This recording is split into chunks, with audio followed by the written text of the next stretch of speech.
projetar, construir, modificar elementos e sistemas visando melhorar a qualidade de vida das pessoas e solucionar problemas da sociedade. É assim que a engenharia, a agronomia e as geociências desenvolvem e aprimoram uma ampla variedade de produtos e serviços que impactam diretamente a vida das pessoas.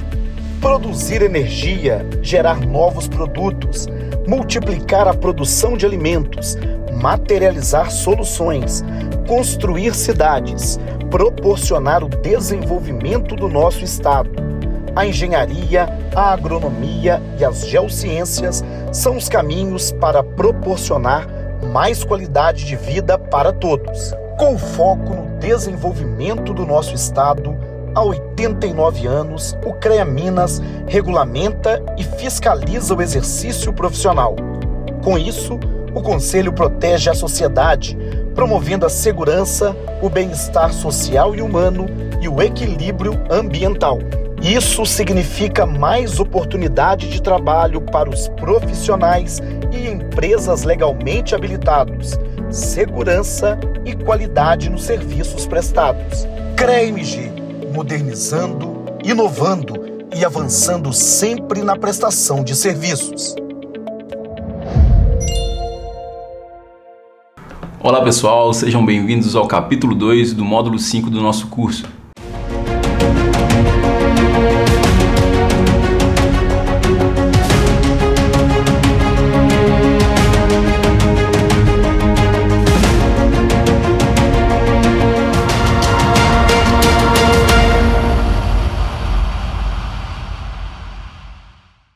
Nesse capítulo falaremos um pouco, continuaremos a falar sobre a viabilidade da instalação de um sistema fotovoltaico.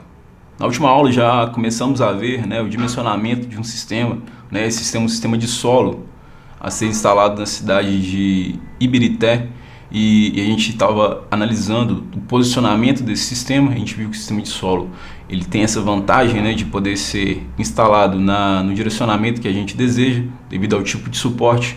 E a inclinação dos painéis também pode ser muito favorável, tendo em vista que a gente pode colocar a inclinação ideal, dependendo da área onde está sendo instalado, ok? Então a gente vai continuar a ver agora essa análise financeira, tanto de investimento quanto do retorno sobre esse investimento, ok? Então na última aula a gente tinha visto sobre o custo desse sistema, o custo do quilowatt, como esse quilowatt pode variar, o preço do quilowatt. A gente sabe que a concessionária insere ao cliente um reajuste anual, de acordo com o que é liberado pela ANEEL, e a gente percebe ao longo dos anos que normalmente esse reajuste inclusive pode ser superior à inflação, Então a gente estipulou aqui um valor de reajuste anual. Logicamente esse valor é uma aproximação, isso pode ser variável, e a gente está fazendo agora uma análise de qual que seria o investimento comparado ao retorno desse investimento. Então inicialmente a gente fez aqui uma análise do custo, uma análise do custo do fio B, e agora a gente está fazendo uma análise da quantidade de investimento que a gente teria que fazer. Então a gente está vendo aqui o valor de investimento em reais, o tipo de gasto, que seria o investimento inicial e depois os gastos de manutenção, a inflação desse custo de manutenção, o valor presente líquido, que seria a soma desses valores trazidos ao valor presente, e aqui depois a gente calculou também o valor futuro. Esse valor futuro seria o valor desse investimento, multiplicado já pelo valor do presente líquido, e aí multiplicado, feito o reajuste, melhor dizendo, pela quantidade de períodos, que seriam 25 períodos. Então, para considerar esse valor presente, a gente usou o próprio valor presente líquido e reajustou ele de acordo com os 25 pagamentos que a gente teria, os 25 períodos que teremos, ok?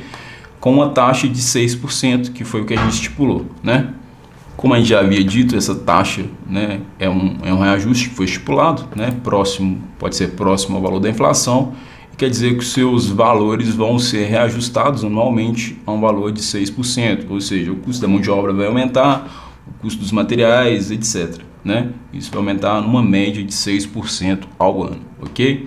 Então esse valor futuro foi calculado nesse sentido, certo? Foi o valor presente líquido levado ao valor futuro para demonstrar quanto que isso valeria, né, no final desse período, ok?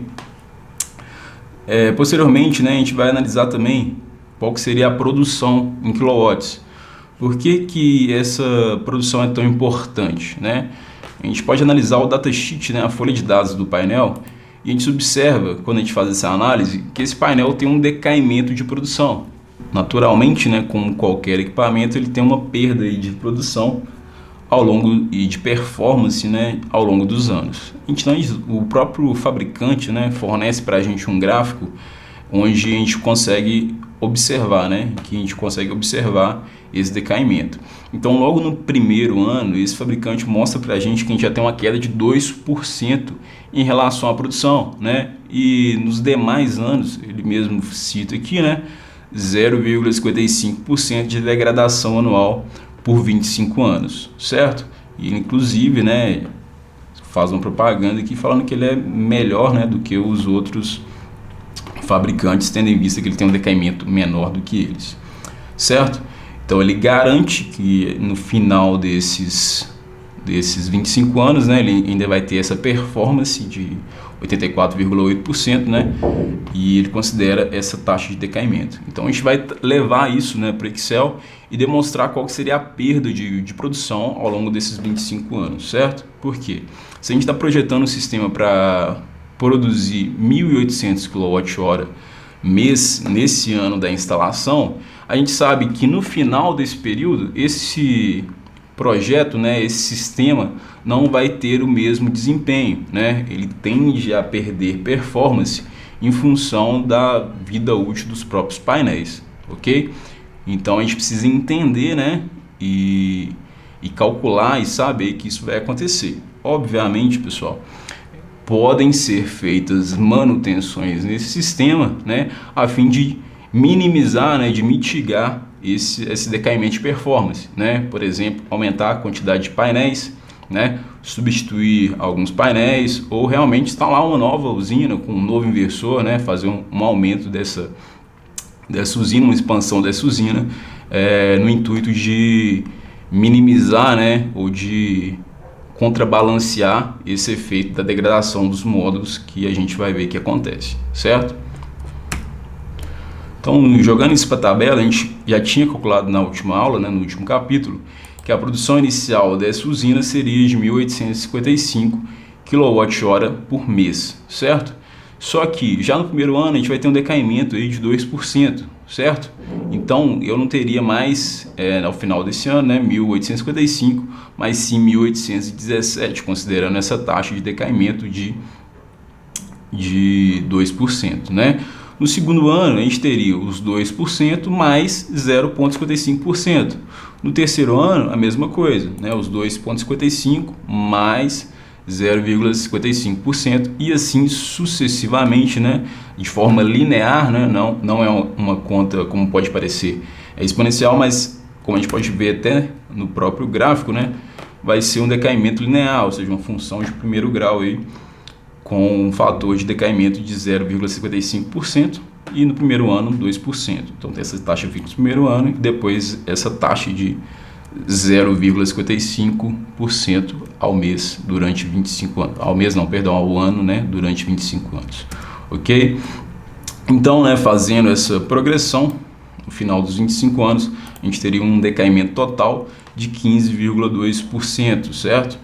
E aí basta a gente fazer essa conta, né, que seria o valor fixo inicial, né, menos o valor das perdas, ou seja, no primeiro ano 2%, né, no segundo ano 2,55% e assim sucessivamente. Então, o que a fórmula é 2, né, que seria o endereço dessa célula. Esse cifrão é justamente para travar, né, na hora que a gente arrastar a fórmula, para ele não alterar, porque vai ser sempre baseado no valor inicial, e depois multiplicado por 1 menos a quantidade que decaiu, né, acumulada, até aquele ano. Então Aqui eu tenho 1 que representa 100%, né?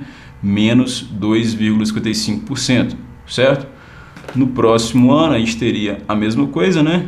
Produção inicial, que multiplica os 100% menos 3,10%, certo? Ou seja, a gente vai ter aí aproximadamente 96,9% de performance e assim sucessivamente até chegar aqui, né, em 84,2% de performance aqui em 25 anos, certo? Só que esse valor aqui ele é uma média mensal, né? A gente fez baseado no valor mensal. Então, se a gente quer saber o valor total anual, o que a gente vai ter que fazer? Multiplicar isso aqui por 12, né? Então, o que eu quero obter aqui no final? A soma desses valores, né, durante 25 anos. Então, aqui a gente pegou como se fosse, né, um mês de cada ano, certo? Então, para a gente ter o valor anual, né, basta multiplicar esse valor mensal por 12, certo? Então, vou somar todos esses anos aqui, né? Seria a média desses anos. E eu vou multiplicar esse valor por 12. Então, somei todos os valores. Então, eu tenho a média mensal de todo o período, certo? E depois eu multipliquei isso por 12, né? Para eu ter o valor anual, certo? Então, esse é a quantidade, né, de quilowatt-hora que a gente conseguiria produzir durante 25 anos, ok? Então, durante todo esse período, né, de 25 anos, a gente pode produzir 508.641 quilowatts, né? Baseado em tudo que a gente falou até agora e fazendo esses cálculos, inclusive com as perdas de performance dos equipamentos, certo?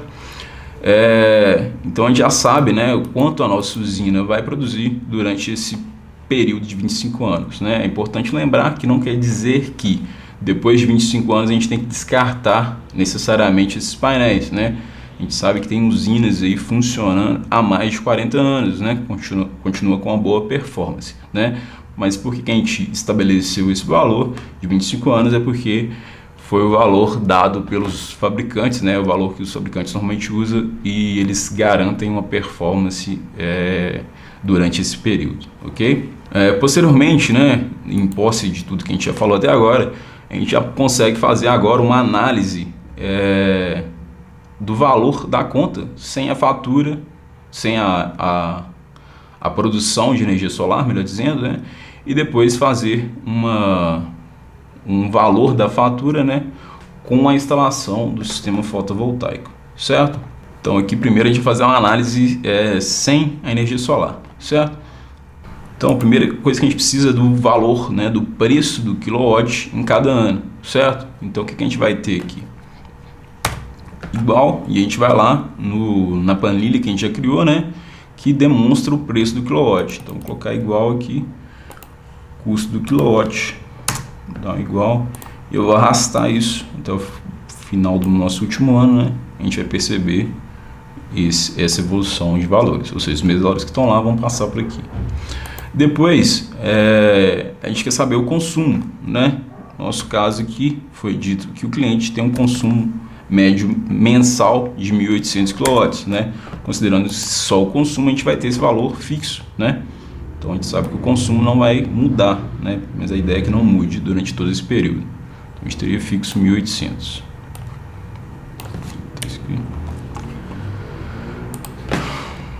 Com isso a gente consegue já saber o preço mensal, ou seja, qual vai ser o valor que vai chegar de conta na casa desse cliente, certo? Então aqui seria preço do quilowatt vezes 1.800. Eu vou colocar aqui sinal de menos para demonstrar que isso aqui vai ser um custo, ok? Mas depois a gente vai fazer o valor positivo também até para a gente criar um gráfico, certo? Então eu vou colocar como custo, ou seja, vai entrar como valor negativo, uma despesa para esse cliente, de 1.800 vezes 1,5 no primeiro ano, né?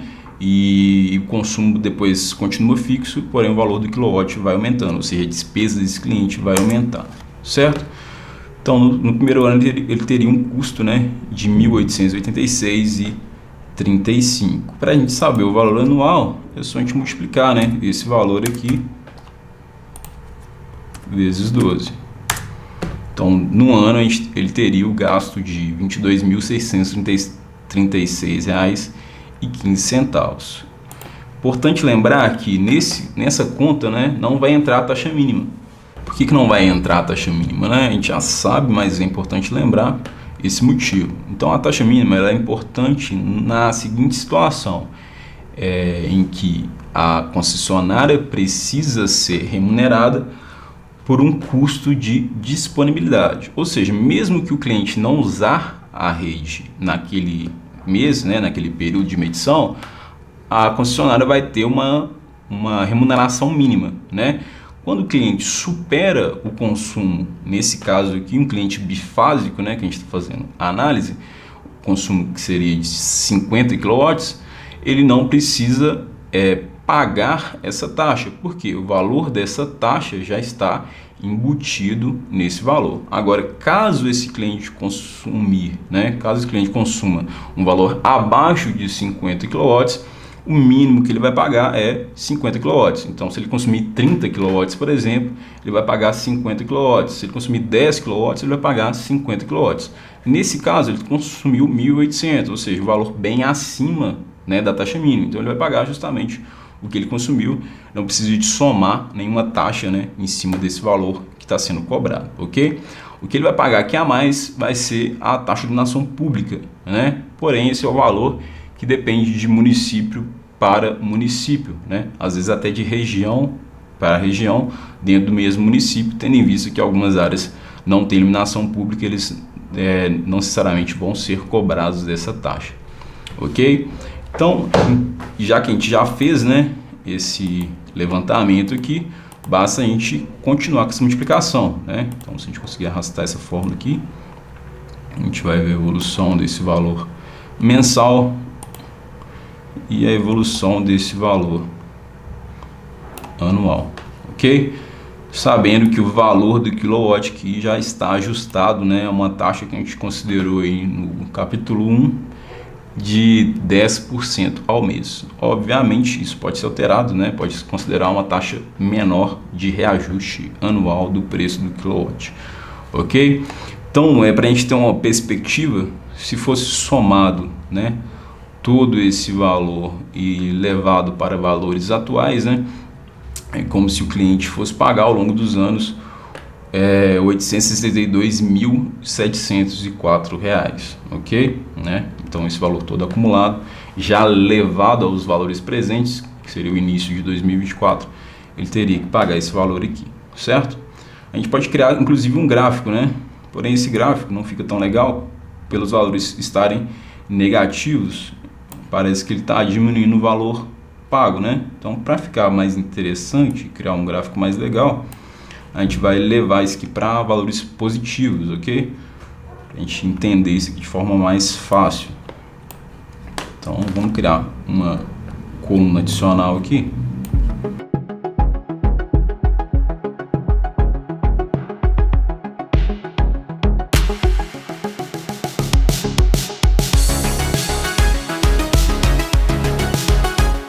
Muita atenção nesse momento, porque não é um gráfico de linha, né? Um gráfico de dispersão, esse tipo de gráfico.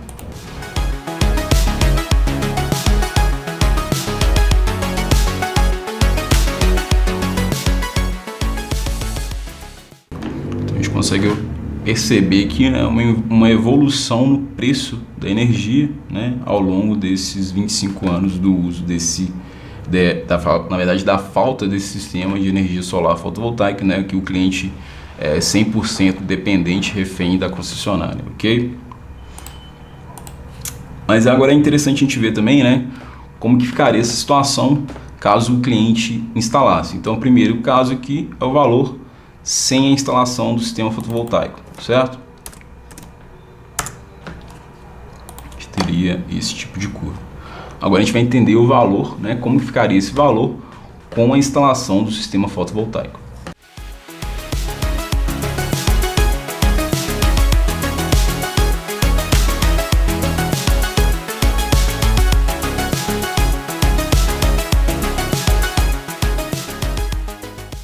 Pessoal, nessa próxima tabela, então a gente vai colocar todos os custos, né, que vão implicar mesmo depois da instalação desse sistema fotovoltaico, né? A gente sabe que agora já está sofrendo, né, com a taxação do sistema de transmissão da energia, né? Quando a gente usa o sistema de transmissão da concessionária, a gente vai ser taxado nessa taxa chamada popularmente de fio B, né? Popularmente e de forma formal também, né?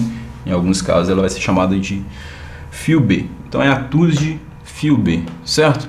Então a gente já calculou esse valor, né, no capítulo 1 e a gente vai entender como que vai funcionar essa cobrança, né, nesse caso desse nosso cliente, certo? Então a gente já calculou previamente qual que seria o valor desse fio B, certo? Então a gente vai buscar isso lá na planilha, né? Só colocar um igual aqui e lá no custo do fio B, que a gente já tinha calculado, certo?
Aqui no custo fio B, só arrastar esse valor para baixo, certo?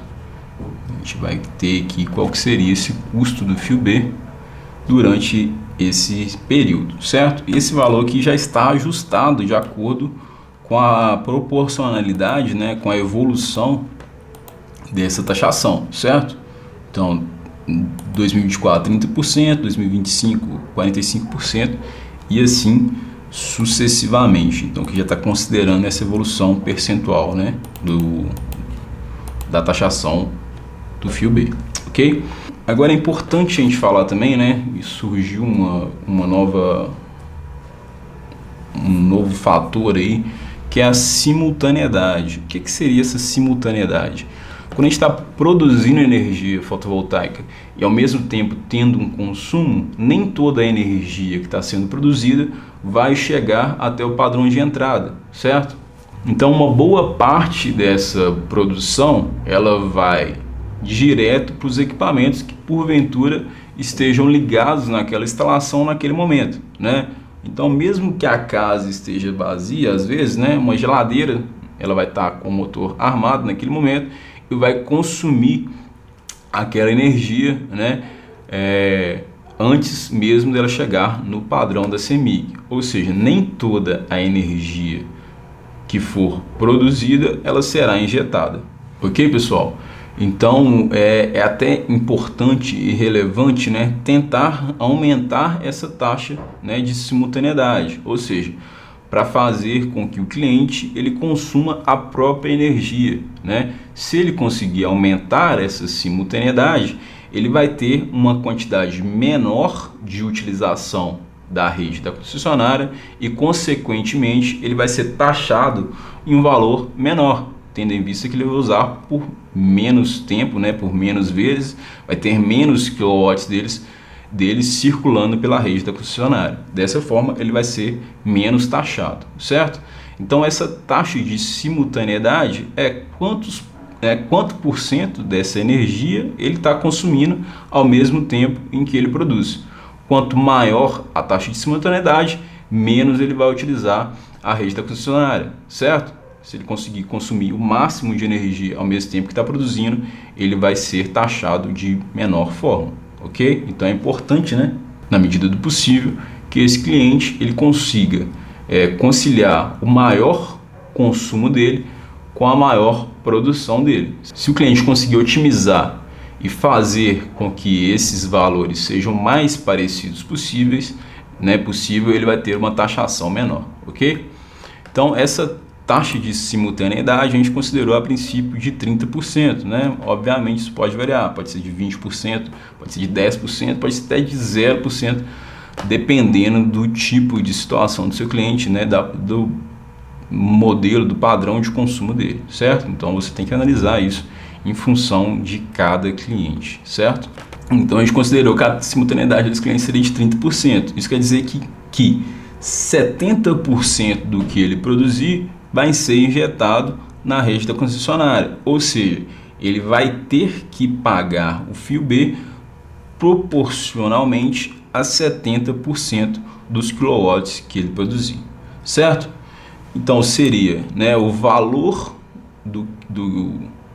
da produção dele, né, que vai multiplicar 70%, né, que seria 100% menos a simultaneidade aqui, que multiplica o valor do fio B naquele ano, né, e multiplica a produção e que multiplica por 12, porque a gente quer ter o valor anual. Então, repetindo, né, seria 100% menos a simultaneidade, daria aqui 70%, né, que multiplica C2, que é o custo do fio B, para 1 kWh, e depois multiplicado pela produção daquele ano, né, que a gente demonstrou também que essa produção vai variar, e depois multiplicado por 12 para a gente ter o valor anual e não só mensal. Então a gente fez essa forma, arrastou a fórmula aqui, a gente vai ter esse valor ao longo dos 25 anos, ok?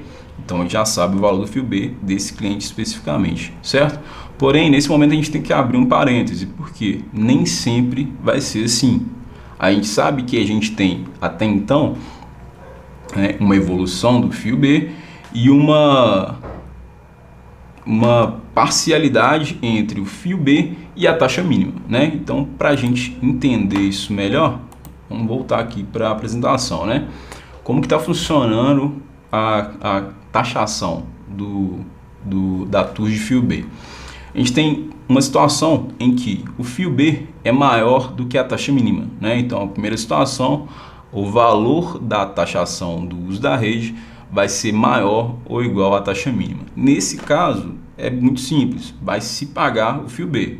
Então, suponhamos que o valor, né, da taxa mínima foi, para fazer uma conta rápida aqui, cada quilowatt R$1, e que o valor da taxa mínima seria R$50, certo? Nesse caso, o que vai acontecer? Se o valor do fio B, né, do custo do fio B, superar esses R$50, né, dos 55, por exemplo, 51, você paga simplesmente o fio B. Só que aí tem um porém, né? Quando a gente estava pagando a taxa mínima, a gente tinha o direito também de usar esses quilowatts, né, que foram devido à taxa mínima, né? Então, se a taxa mínima é 50 kW, eu posso usar aqueles 50 kW, certo? Diferente agora do fio B, né? Então, se eu for taxado baseado no fio B, eu não vou poder usar aquele valor pago, né, como fio B, como crédito, né, como a gente faz, né, na taxa mínima atualmente. Então, nesse caso, eu realmente perco, entre aspas, esse valor, né? Esse valor tem que pagar mais, certo? Ficou claro? E já na segunda situação em que o fio B é menor que a taxa mínima, né? Aí já fica um pouco mais complicado. Por quê? Uma parte vai ser paga para o fio B e para complementar aquele valor eu vou pagar a taxa mínima, certo? Só que a gente tem que lembrar o quê? Que o valor pago pela taxa mínima eu posso usar ele como quilowatt, certo? E o valor pago como fio B eu não posso usar ele como quilowatt, certo? Aí que a conta fica um pouco mais complexa de se entender, né?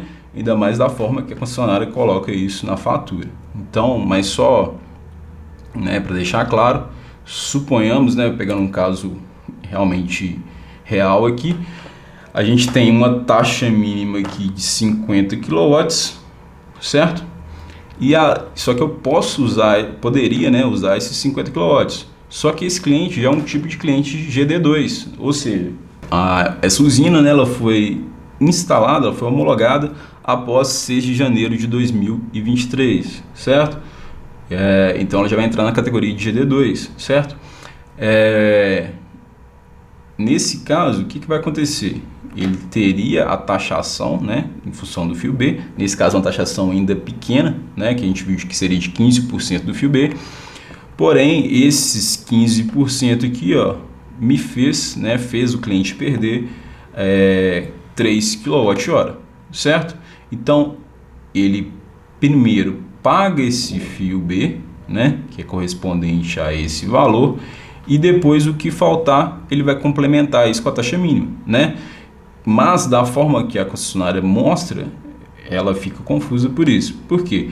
Então aqui mostra os 50 kW que ele, entre aspas, ganhou, né, porque é a taxa mínima, e depois ele perde 3 kW aqui, que seria em função do fio B. Ou seja, a taxa do fio B, ele não vai poder consumir isso aí em quilowatt, certo? Somente o que sobrou aqui da taxa mínima, certo?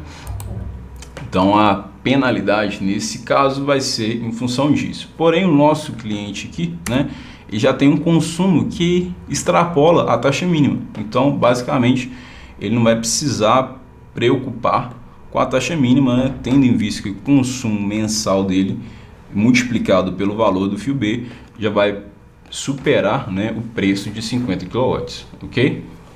Então esse cliente ele não poderia, né, utilizar esse valor que foi pago como fio B, né? No caso, se ele pagasse a taxa mínima, ele teria direito, né, a esses 50 kW também, né? No caso desse cliente que a gente pegou como exemplo, né, ele perdeu esses 3 kW aqui, né, que seriam justamente em função, né, na quarta linha aí da conta a gente percebe que seria em função do fio B, ele perderia esses 3 kW, certo? E ele, né, poderia usar da taxa mínima aqui apenas 47 kWh, ok? Em função desse decaimento de produção, né, vai chegar um certo momento que esse cliente vai precisar também, né, utilizar a energia da concessionária. Então a gente percebe que já aqui no terceiro ano, esse cliente não consegue produzir mais os 1.800 kW que ele pretende gastar, né? Então nesse ponto, pessoal, ele começa a gastar a energia da concessionária, ou seja, uma parte vai ser produção dele, a outra parte vai ser da própria concessionária. Então é importante explicar isso para o cliente, né? E para não causar uma frustração nele, né, ao longo dos anos. Então naturalmente a produção vai cair e vai chegar um momento em que o valor, né, de quilowatts pode ser que não seja suficiente para abater na conta, né, em 100% dos créditos que ele pretendia, certo? Então para isso, ou você pode, né, estipular um aumento dessa usina, né, fazer uma usina já prevendo esse decaimento, né, tendo em vista inclusive que os créditos têm uma validade de 5 anos, né? Então caso seja interessante para o seu cliente, você já pode fazer uma usina um pouco maior para que essa perda de produção, essa perda de eficiência seja compensada pela produção em excesso que você vai ter ali nos primeiros anos, certo? Então o que a gente vai observar aqui? Que à medida, né, que for passando os anos, o consumo dele em quilowatts da rede da concessionária ele vai se aumentando, né? Então no 25º ano ele vai demandar da concessionária 226 kWh. Isso se, né, ele continuar nessa mesma média de consumo, né? O que pode ser que altere também, né? Então pode ser que o cliente vai instalar um novo equipamento ali, adquirir um ar-condicionado, adquirir, né, novos equipamentos elétricos, que é muito natural, né? A gente sabe que a tendência da eletrificação dos equipamentos é cada vez maior, né? Inclusive com o advento do carro elétrico e etc, etc. A gente sabe que a tendência do consumo de energia elétrica é sempre de aumentar, certo? Então, a gente consegue calcular, né, qual que seria esse valor de forma muito simples. Simplesmente a gente vai subtrair a produção, né, dos 1.800 kW. Então a gente tem aqui a produção dele durante os anos, e a gente vai subtrair esse valor dos 1.800 kW. Porém, né, é importante lembrar que se esse valor der zero, ele vai ser considerado zero aqui no caso, ok? Então, se 1.800, né, que é o valor que ele pretende gastar mensalmente, menos a produção, for maior do que zero, a gente vai considerar zero. Se for verdadeiro, ele vai considerar esse valor, 1.800 menos a produção, né? Se o valor, né, não for maior que zero, ou seja, for menor ou igual a zero, ele vai colocar aqui no lugar o valor zero, ok? Então, vai ser feito dessa forma. Com esse valor em mãos, a gente já consegue calcular qual que seria o consumo da rede em reais, certo? E multiplicar isso por 12, a gente já vai ter esse consumo anual, certo? Então, a gente sabe que a gente gastaria zero nos 2 primeiros anos, e depois a gente vai ter 2,51, né, vezes o custo do quilowatt, que a gente sabe que vai aumentando também ao longo dos anos, e isso multiplicado por 12, né? Então a gente vai ter esse valor vezes 12, e esse vai ser o consumo da rede anual, certo? Então, quando eu chegar lá em 2048, né, no 25º ano, a gente vai ter o valor de 226 kW, que vai multiplicar o custo do quilowatt. Se a gente voltar lá na planilha, né, o custo do quilowatt naquele ano já vai ser, né, esse valor aqui de 10,32, e multiplicado por 12, né, considerando 12 meses, os 12 meses do ano, certo? Na próxima coluna aqui a gente tem o investimento inicial mais a manutenção, certo?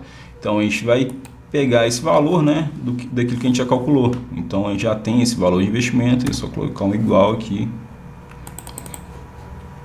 lá na nossa planilha de investimento, né, colar aqui e arrastar, para a gente ter todo esse investimento aqui ao longo dos anos, tanto do investimento inicial, né, que seria o custo de implantação da usina, mais os valores ali de manutenção que a gente estipulou, certo?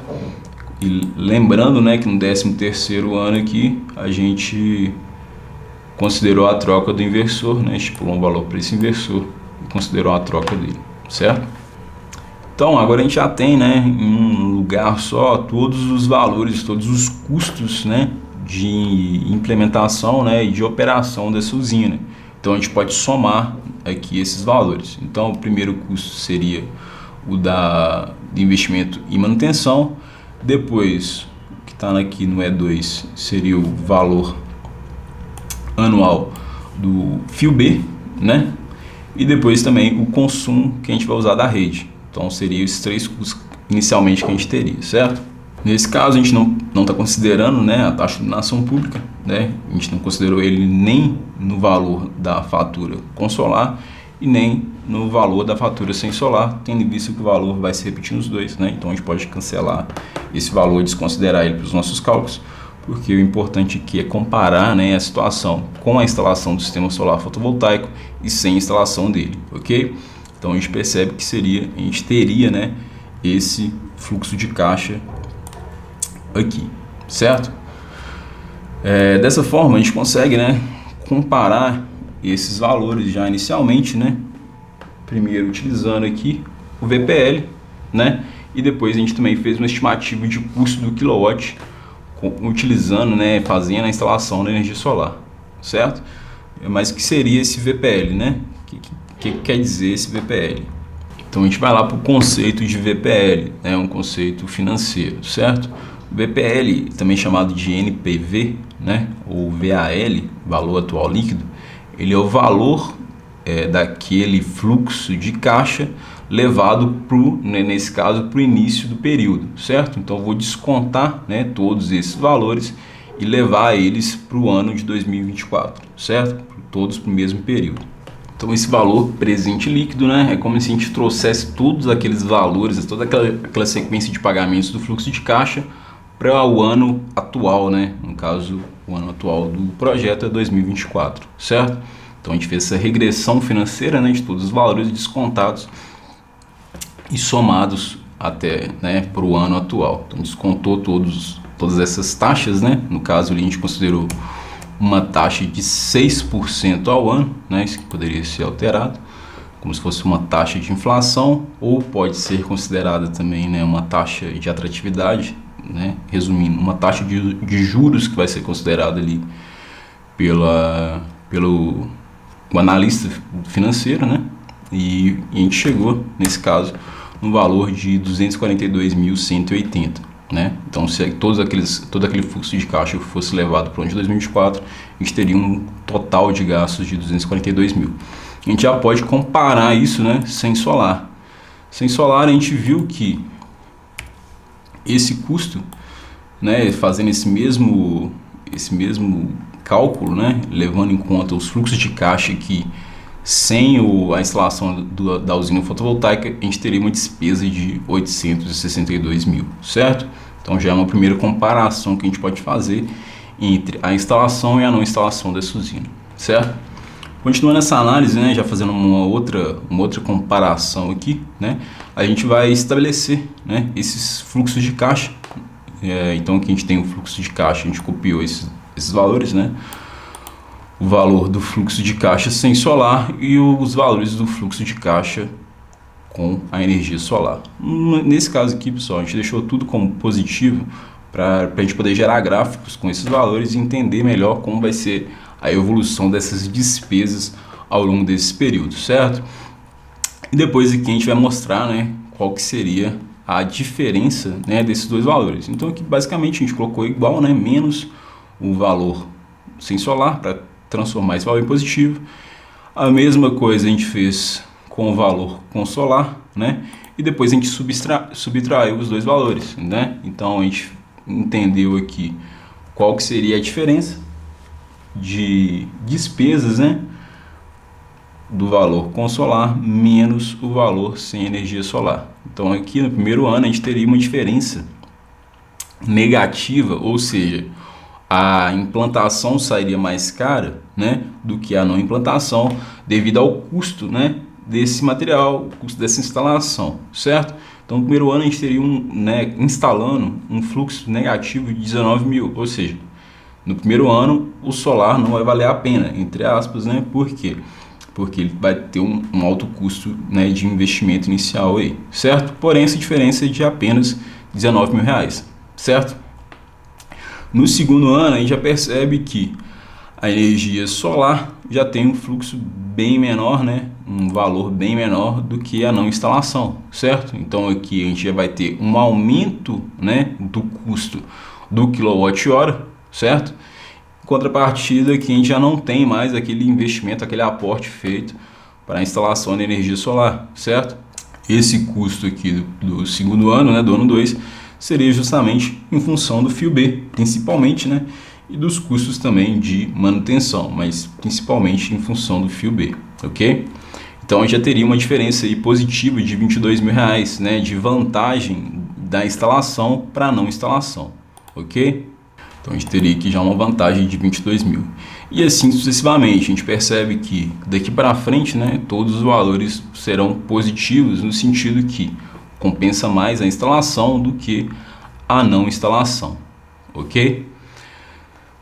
Feito isso, né, estabelecido essa diferença, né, a gente já consegue ver um fluxo de caixa, digamos assim, dessa diferença, né, ao longo dos anos, né, e essa diferença ela vai aumentando ao longo dos anos, ok?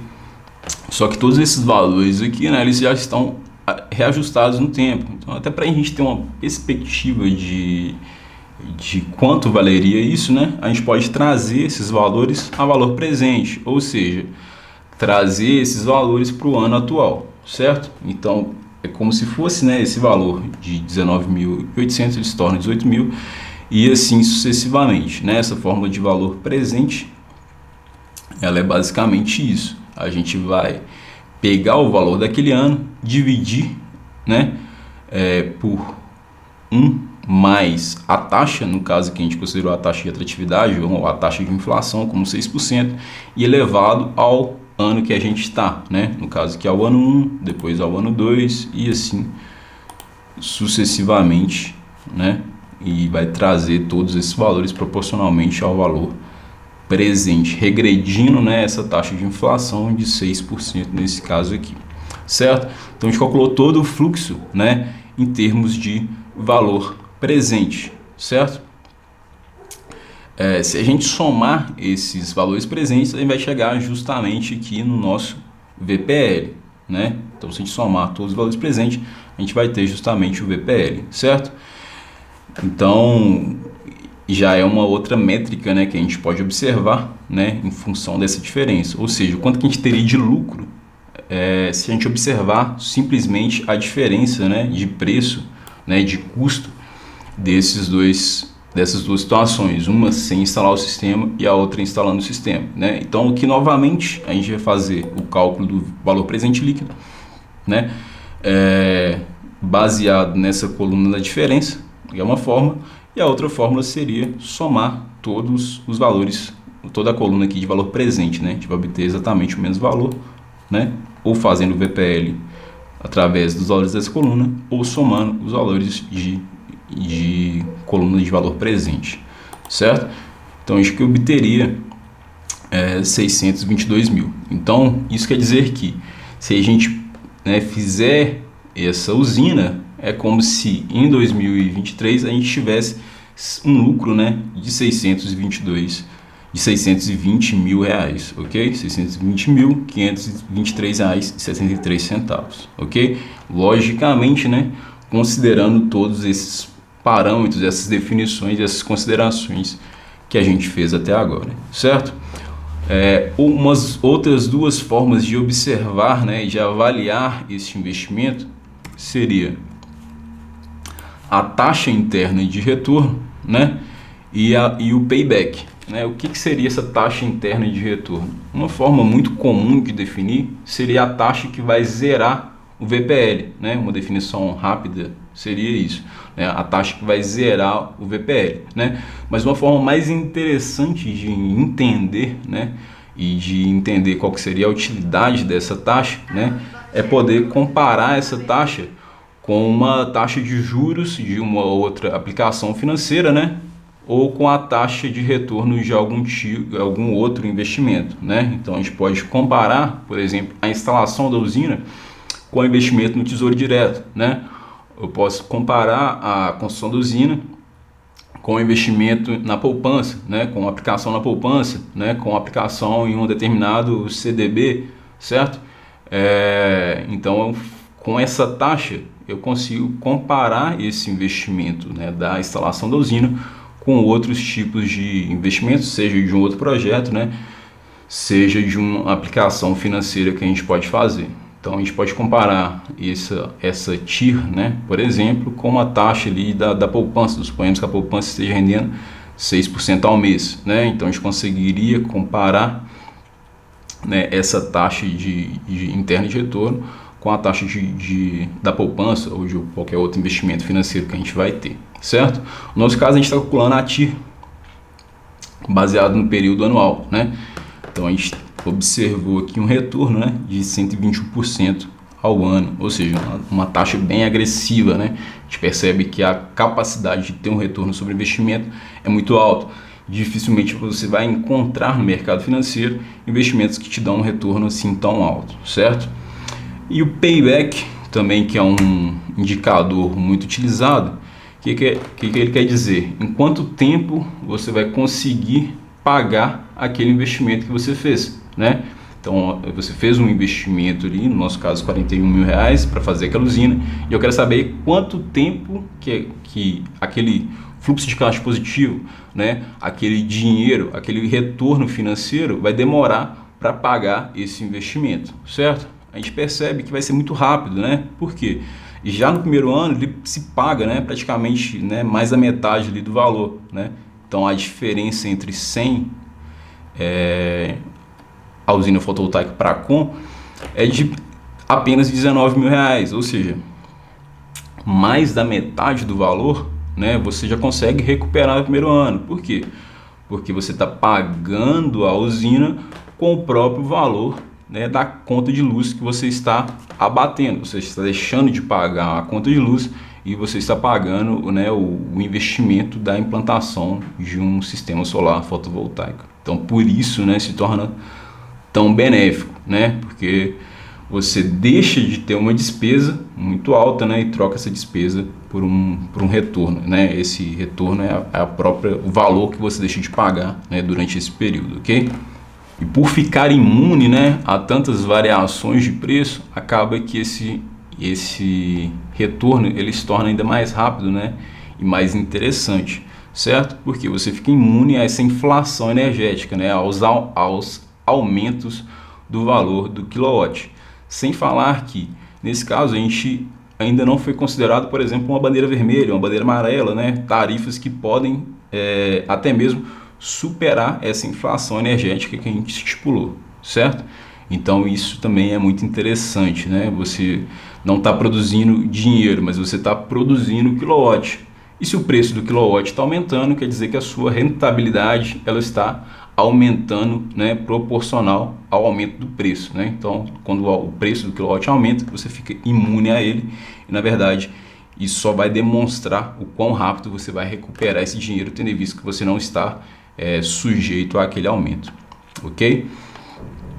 Então, esse payback ele vai ocorrer aqui, né, do primeiro para o segundo ano, né? A gente percebe aqui, ó, que a gente fez um segundo fluxo de caixa, né, do próprio payback, que seria o valor do investimento, né, menos o valor do fluxo de caixa que está sendo gerado. Então aqui no ano 2 a gente teria o F3, que é o valor residual que ficou, né, menos o valor G2, certo? Que foi o valor que foi economizado, né, melhor, mais o valor G2, foi o valor economizado naquele ano. Então, dessa forma, a gente já conseguiria, né, obter o payback naquele mesmo ano, né, onde aconteceu isso. Nesse segundo ano já teria um fluxo de caixa positivo, né, a gente já conseguiria pagar todo aquele investimento que foi feito inicialmente, certo?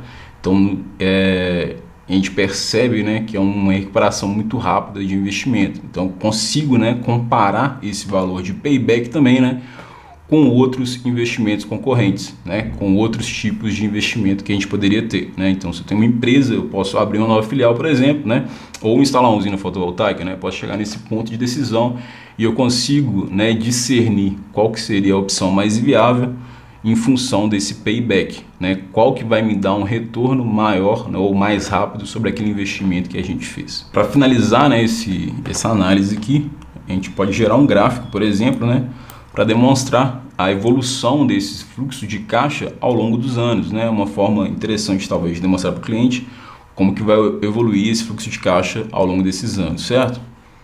Então a gente vai selecionar aqui, né, os dados que a gente quer que estejam no gráfico. Vim aqui inserir o gráfico de dispersão, né? Vou colocar um outro tipo aqui, fica mais fácil. Vou selecionar o tipo de gráfico para dar uma visibilidade maior. Então, com o gráfico a gente consegue perceber, né, aqui um investimento muito alto, né, da instalação da usina de laranja, certo? E depois, né, esse valor ele permanece mais estável do que o valor sem a implantação da usina, né? Então a gente percebe que rapidamente, né, já no segundo ano, essas linhas se cruzam aqui e o quão evolui esse custo sem a instalação fotovoltaica, né, e a velocidade em que aumenta o custo com a a instalação da usina fotovoltaica, né? A gente consegue perceber o grande benefício que a gente vai ter em função dessa instalação. Um outro ponto relevante, né, da gente tocar é que esse payback e esses valores eles vão se atualizar ao longo dos anos, tendo em vista que a valoração, a taxação do FIBE, ela está evoluindo ao longo dos anos. Então, esse ano de 2024, né, considerando o ano de 2024, a gente teria apenas 30% de taxação, né, o que vai nos trazer um payback mais rápido.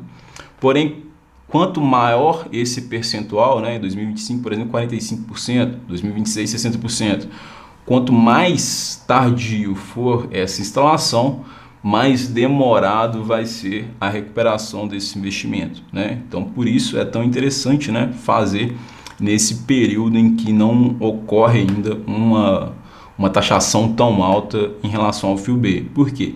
Quem está lá nesse primeiro período já vai ter recuperado todo o investimento quando aquela instalação for provavelmente 100% taxada, né, ou até mesmo ocorrer algum outro tipo de taxação, aquele investimento já vai ter sido pago, né, durante o período em que a taxação era menor, ok?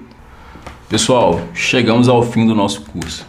Então essa, né, foi uma maneira de demonstrar como pode ser visto, né, e como pode ser analisado os custos e os benefícios de uma instalação fotovoltaica, né? Eu espero que vocês tenham gostado do curso e eu aguardo vocês numa próxima oportunidade. Muito obrigado pela atenção e até a próxima.